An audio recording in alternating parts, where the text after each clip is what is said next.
अस्सलामुअलैकुम जी। तो मैं हाज़िर हूँ पार्ट 2 के साथ हमारे ट्रैवलिंग एक्सपीरियंस के। तो ये जो आपको सामने नज़र आ रहा है ये कोई प्ले लैंड नहीं था, ये है एयरपोर्ट का प्ले एरिया जो कि उन्होंने बच्चों के लिए डिज़ाइन किया था और मुझे इसने बहुत ज़्यादा फैसिलिटेट कर दिया था।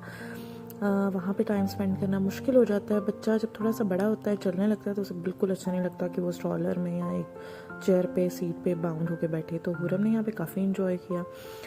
खैर, तो फिर हमारी जर्नी स्टार्ट हो गई थी। ये मैंने आपको अपने व्लॉग के पार्ट नंबर 1 में बताया था अपने एक्सपीरियंस के।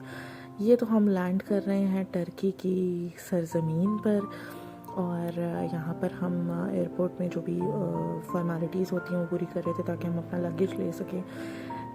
लेकिन लेट्स टेक अ ब्रेक। यहाँ पर आपको एक बहुत ज़रूरी बात बतानी है। मैंने टर्की जाने से पहले मेरी एक फ्रेंड के साथ एक्सपीरियंस हुआ था कि उनका वहाँ जाते ही सेल फ़ोन चोरी हो गया था।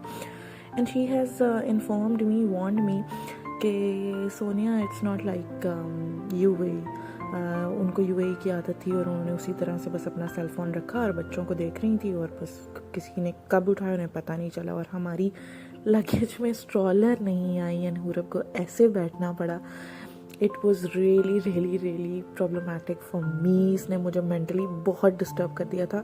हम जल्दी पहुंच गए थे, टाइम से पहुंच गए थे, लेकिन 2 घंटे हम एयरपोर्ट पे रुके रहे बिकॉज़ मेरे हस्बैंड को सिम लेनी थी, वहाँ से कुछ करेंसी एक्सचेंज करवानी थी और हम स्ट्रॉलर के लिए भी थोड़ी सी मैं ऑप्टिमिस्टिक होकर बस बैठना चाह रही थी कि शायद अब आ जाए, अब आ जाए। फिर हमने कंप्लेन की और हमने टैक्सी ली एंड देन ये हम टर्की की गलियों में आपको नज़र आ रहे हैं।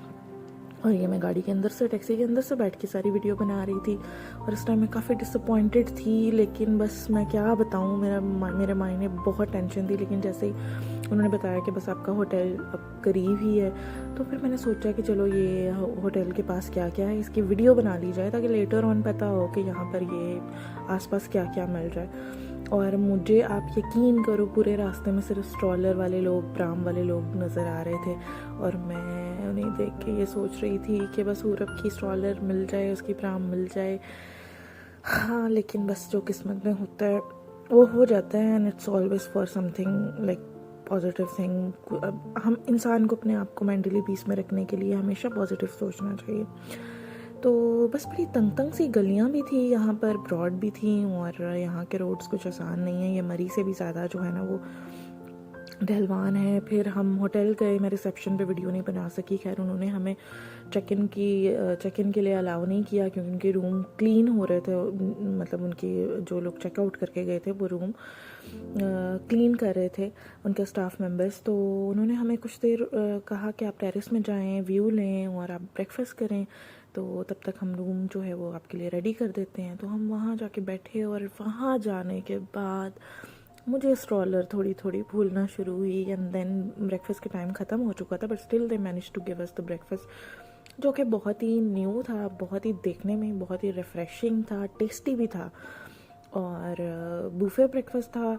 लेकिन मैं बता रही हूँ कि हम लेट हो चुके थे तो तब तक वो सब ख़त्म हो चुका था। तो उनके स्टाफ ने स्पेशली हमारे लिए ये प्लेट्स खुद ही मैनेज करके हमें एक प्लेटर बना के दिए थे जो कि हमने वाकई इंजॉय करके खाया बिकॉज हमें भूख लगी थी। हमारा फ़्लाइट का from UAE to Turkey takes like 5 hours only in plane और बाकी आपको पता है एयरपोर्ट पे भी आपको जाते हुए भी 2-3 घंटे पहले पहुंचना होता है और वापसी पे भी 1 घंटा लगता है और होटल पहुंचने के लिए भी 1 घंटा हमें लगा था। खैर, फिर हम नीचे गए और तब तक रूम क्लीन थे and that was our room. और best part of the whole Turkey tour was the hotel itself. It was just amazing. ये हुरम ने और हमने थोड़ा सा रेस्ट कर लिया था तब तक, तो ये बेडशीट वगैरह ख़राब हो गई है। खैर, सब कुछ बहुत अच्छा था, बहुत अच्छा था। हम थोड़ी देर सोए क्योंकि हम सुबह सुबह पहुंचे थे वहाँ पर, हमारी पूरी रात ट्रैवलिंग में थी। तो हम सोए और 2-3 घंटे से ज़्यादा सोने का दिल भी नहीं किया क्योंकि हम एक्साइटेड थे कि हम उठें और देखें और इट्स हुरम हियर और सब बहुत ही इंजॉयबल था। और इनकी जो लोकेलिटीज़ हैं वहाँ पर हर तरह के घर हैं।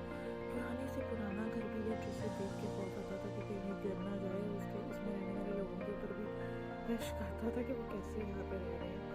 और अंदर बहुत अच्छे घर भी थे, मतलब रश्क मामले वाले लोग और फरीदा गुल वाले लोग एक साथ ही रह रहे हैं।